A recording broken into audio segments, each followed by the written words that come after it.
പ്രിയപ്പെട്ട വിദ്യാർത്ഥി സുഹൃത്തുക്കളെ, കഴിഞ്ഞ ദിവസം നടന്നിരുന്ന ഇൻ്റർനാഷണൽ എക്കണോമിക്സിൻ്റെ ഒരു ക്വസ്റ്റ്യൻ പ്രഡിക്ഷൻ വീഡിയോ ഞാൻ ചെയ്തിരുന്നു. അത് കഴിഞ്ഞതിന് ശേഷം വിദ്യാർത്ഥികൾ കൂടുതലായിട്ട് ചോദിച്ചത് ഡെവലപ്മെൻറ്റ് ഓഫ് എക്കണോമിക് തോട്ടിൻ്റെ പ്രഡിക്ഷൻ വീഡിയോ ചെയ്യുമെന്നാണ്. അപ്പം അതുമായി ബന്ധപ്പെട്ട് ഞാൻ കുറേ ചിന്തിച്ചു. ഞാൻ ഡിഗ്രി പഠിച്ച സമയത്ത് എനിക്ക് ഏറ്റവും ഇഷ്ടമില്ലാത്തൊരു സബ്ജക്റ്റായിരുന്നു ഡെവലപ്മെൻറ്റ് ഓഫ് എക്കണോമിക് തോട്ട്. അങ്ങനെ 2010 കാലിക്കറ്റ് യൂണിവേഴ്സിറ്റിയിൽ നിന്നും ആ സബ്ജക്റ്റ് എടുത്തു കളയുകയും 2019 തിരിച്ചു വരികയും ചെയ്ത ഒരു സബ്ജക്റ്റാണ്. ഓക്കെ, ഈ സബ്ജക്റ്റ് പഠിക്കേണ്ടത് ഫസ്റ്റ് സെമസ്റ്ററിലാണ് എന്നുള്ളൊരു അഭിപ്രായക്കാരനും കൂടിയാണ് ഞാൻ. അത് തന്നെ നമ്മൾ ഡെവലപ്മെൻറ്റ് ഓഫ് എക്കണോമിക് തോട്ടിൽ വരാൻ സാധ്യതയുള്ള ക്വസ്റ്റ്യനുകൾ, ഇതിൽ നിന്ന് വ്യത്യസ്തമായിട്ട് ചിലപ്പോൾ പല ക്വസ്റ്റ്യനുകൾ നമ്മൾ പ്രതീക്ഷിക്കേണ്ടി വരും.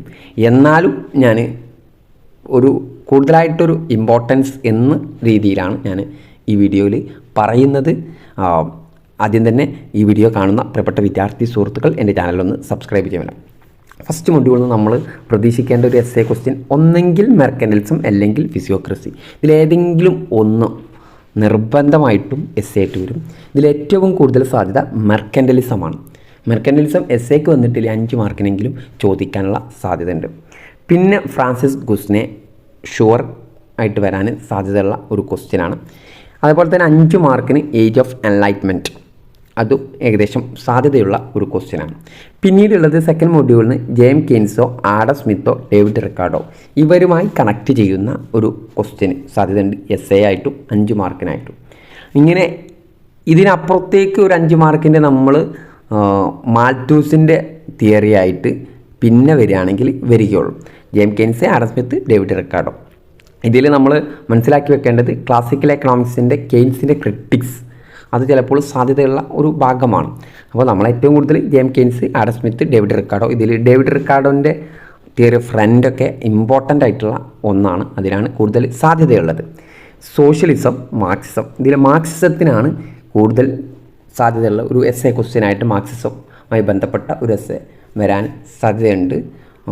അതിൽ ഡയലക്റ്റിക്കൽ മെറ്റീരിയലിസം അങ്ങനത്തെ ഏതെങ്കിലും ഒരു മാർക്സിസത്തിൻ്റെ ഒരു ഭാഗമായിട്ട് അല്ലെങ്കിൽ മാർക്സിസം മൊത്തമായിട്ട് ഒരു ക്വസ്റ്റ്യന് നമ്മൾ പ്രതീക്ഷിക്കേണ്ടതാണ്. ചിലപ്പോൾ ഈ ക്ലാസിക്കൽ എക്കണോമിക്സിന് മാർക്സിസം കാൾ മാർക്സ് എതിർത്തുകൊണ്ട് പറഞ്ഞ കാര്യങ്ങളും ചിലപ്പോൾ വരാം.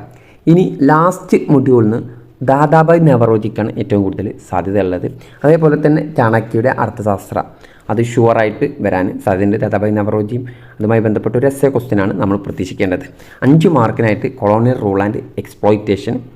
പിന്നെ ഇതൊന്നും വന്നിട്ടില്ലെങ്കിൽ നമ്മൾ ശ്രദ്ധിക്കേണ്ട ഒന്നാണ് ഗാന്ധിജി, അംബേദ്കർ, MG റെനയുടെ. ഗോപാലകൃഷ്ണ ഗോഖലെക്ക് അത്ര സാധ്യതയില്ല.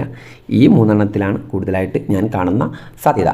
ഇത്രയാണ് ഇതുമായി ബന്ധപ്പെട്ട് നമുക്ക് പറയാൻ പറ്റുക. ഇതൊരു വൈഡ് സബ്ജക്റ്റ് ആയതുകൊണ്ട് തന്നെ നമുക്കൊന്നും അത്രയ്ക്ക് ഷുവർ പറയാൻ പറ്റില്ല. ഇത് ഞാൻ കാണുന്ന ഷുവർ ക്വസ്റ്റ്യനാണ്. അപ്പോൾ എല്ലാവരും നല്ല രീതിയിൽ പഠിക്കുക. Okay, thank you.